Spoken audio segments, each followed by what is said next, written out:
Hello friends, আজকে আপনাদের সাথে একটা ড্রাই ফুলকপির রেসিপি শেয়ার করব। এটা গরম ভাতের সাথে হোক বা রুটির সাথে হোক, খেতে কিন্তু দুর্দান্ত লাগবে। তাই প্রথম থেকে শেষ পর্যন্ত ভিডিওটা দেখার অনুরোধ রইল। আর তার সাথে ছোট ছোট টিপসও থাকবে যে কিভাবে আপনাদের একদম পারফেক্ট স্টাইল ধাবাতে যেভাবে বা রেস্টুরেন্টে যেভাবে ড্রাই ফুলকপি আলুর তরকারিটা হয়, সেটা আপনারা ঘরেই কিভাবে সহজে বানাবেন সেটার অনেক ছোট ছোট টিপসও শেয়ার করব। এখানে আমি ফুলকপিগুলোকে একটু বড় বড় করে কেটে নিয়েছি। আর ফুলকপিটা একটু আমি ভাপিয়ে নেব। বেশিক্ষণ ধরে ফোটাবার প্রয়োজন নেই, জাস্ট একটু ভাপাবো ও 2-3 মিনিটের মতন ভাপিয়ে নেব। তার জন্য আমি গরম জলটা আগেই হতে দিয়ে দিয়েছিলাম, তার মধ্যে একটু লবণ দিয়ে যে ফুলকপিগুলো কেটে রেখেছিলাম সেই ফুলকপিগুলো অ্যাড করে আমি ঢাকা দিয়ে রেখে দিলাম। খানিক 2 মিনিটের জন্য হাই ফ্লেমে ভালো করে ফুটিয়ে নেব।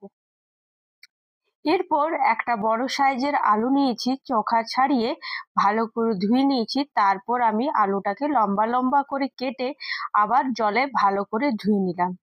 এদিকে আমার 2 মিনিট হয়ে গেছে, ফুলকপির ঢাকা আমি খুলে নিলাম।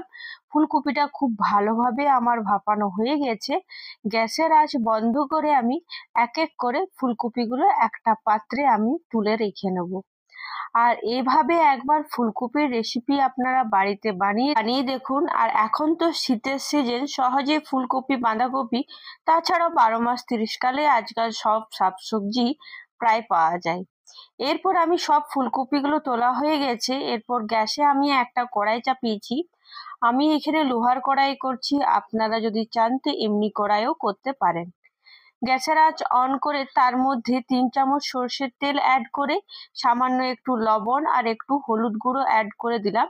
তেলটা খুব ভালো করে গরম হয়ে যাওয়ার পর লম্বা লম্বা করে যে আলুগুলো কেটে রেখেছিলাম সে আলুগুলো আমি এখানে অ্যাড করে 3 থেকে 4 মিনিট ভালো করে ভেজে নেব, যতক্ষণ পর্যন্ত না আলুর গায়ে একটু লাল লাল হয়ে আসছে।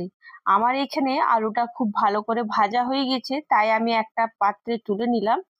এরপর যে ফুলকপিটা আমি কেটে রেখেছিলাম সে ফুলকপিগুলোকেও ঠিক সেভাবে আমাদেরকে একটু লাল লাল করে ভেজে নিতে হবে। ফুলকপিটা একটু ভাপানো আছে, তাই একটু হাই ফ্লেমে ভালো করে আমাদেরকে সময় ধরে ভালো করে ভাজতে হবে। এই ড্রাই ফুলকপি করার জন্য একটু হাতে সময় চাই, কারণ ফুলকপিটাকেও একটু লাল লাল করে ভাজতে হবে আর তার সাথে আলুটাকেও ভাজতে হবে। দেখুন এখানে ফুলকপিটা আমার একটু কালারটা চেঞ্জ হয়ে এসছে, আশা করি আপনারা দেখে বুঝতে পারছেন। আর এইভাবে যদি করেন তো ডিনারের জন্য রুটির সাথে একদম একটা পারফেক্ট একটা রেসিপি তৈরি হবে। এটা যদি আপনারা চান তো টিফিনেও কিন্তু দিতে পারেন ড্রাই ফুলকপি, আর তার সাথে কিন্তু পরোটা বা রুটি। এখানে আমার ফুলকপিগুলো কথা বলতে বলতে দেখুন প্রায় ভাজা হয়ে গেছে আর খুব সুন্দর একটা কালারও এসছে লাল লাল। আশা করি আপনারা দেখে বুঝতে পারছেন। এরপর ঠিক আমি যেভাবে আলুগুলো একটা পাত্রে তুলে রেখেছিলাম ওইভাবে ফুলকপিগুলো এক এক করে আমি এখানে তুলে রেখে নেব। আর আপনাদের আমার ভিডিও কেমন লাগে অবশ্যই কিন্তু জানাতে ভুলবেন না। এখানে আমি সব ফুলকপি আগুলো তুলে নিলাম, দেখুন কত সুন্দর লাগছে।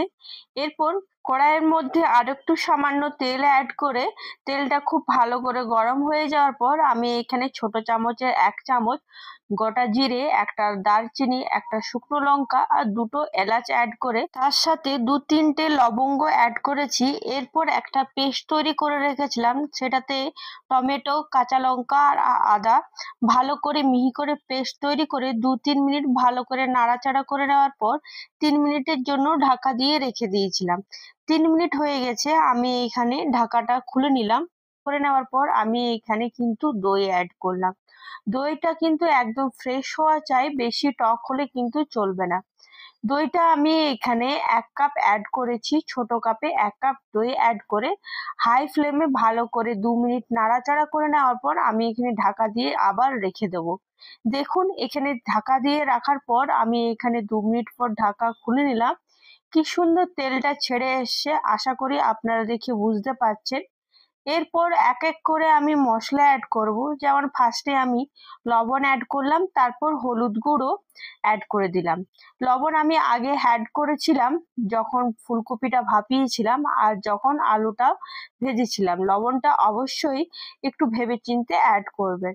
লবণ অ্যাড করার পর আমি হলুদ গুঁড়ো 1 চামচ, কাশ্মীরি রেড চিলি 1 চামচ, ধনে গুঁড়ো 1 চামচ, জিরে গুঁড়ো 1 চামচ অ্যাড করে দেওয়ার পর ভালো করে মশলাটাকে 3 মিনিটের জন্য কষিয়ে নিলাম।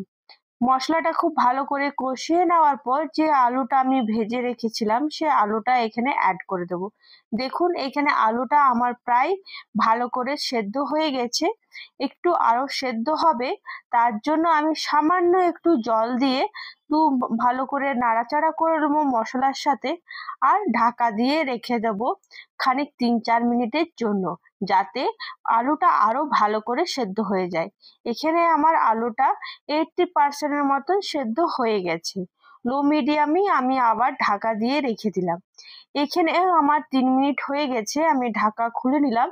দেখুন আবার খুব ভালো একটা কালার এসছে, খুব সুন্দর একটা তার সাথে গন্ধও এসছে, আর তেলটা খুব ভালোভাবে ছেড়ে এসছে, আর আলুটাও খুব সুন্দরভাবে কিন্তু সেদ্ধ হয়ে গেছে। একটু নাড়াচাড়া করে নেওয়ার পর যে ফুলকপিটা আমরা ভেজে রেখেছিলাম সেই ফুলকপিটা এখানে অ্যাড করে দেব। ফুলকপিটা অ্যাড করে দেওয়ার পর আবার 2-3 মিনিট ভালো করে আমরা নাড়াচাড়া করে নেব, যাতে ফুলকপির মধ্যে মশলাটা খুব ভালোভাবে ঢুকে যায়। আমরা যখন ফুলকপিটা ভেজেছিলাম তখন কিন্তু লবণ বা হলুদ দিইনি, ওই কড়াইয়ে ভেজেছিলাম, তাই আর দেওয়ার প্রয়োজন হয়নি। আপনারা যদি আলাদা করে ভাজেন তাহলে অবশ্যই একটু লবণ আর হলুদ দিয়ে ভাজতে পারেন। একটু সামান্য গরম জল অ্যাড করে দিলাম, আর তার সাথে কিচেন কিং মশলা আর ওপর থেকে একটু ধনেপাতা কুচি অ্যাড করে দিলাম। আবার 1-2 মিনিট ভালো করে নাড়াচাড়া করে নেব, আর নাড়াচাড়া করে নেওয়ার পর গ্যাসের আঁচ বন্ধ করে ঢাকা দিয়ে রেখে দেবো যতক্ষণ পর্যন্ত না পরিবেশন করব। এখানে আমি পরিবেশন করার জন্য রেডি। গরম গরম ভাতের সাথে ফুলকপি আলু ড্রাই সবজি, দুর্দান্ত একটা রেসিপি। ব্রেকফাস্টের জন্য দুর্দান্ত, এমনকি ডিনারের জন্য আর আপনার টিফিনের জন্য একদম পারফেক্ট একটা রেসিপি। যদি আপনাদের ভালো লেগে থাকে অবশ্যই একবার ট্রাই করবেন, আর আমাকে কমেন্টে জানাতে ভুলবেন না। আশা করি আপনাদের ভালো লেগেছে, এভাবেই পাশে থাকুন।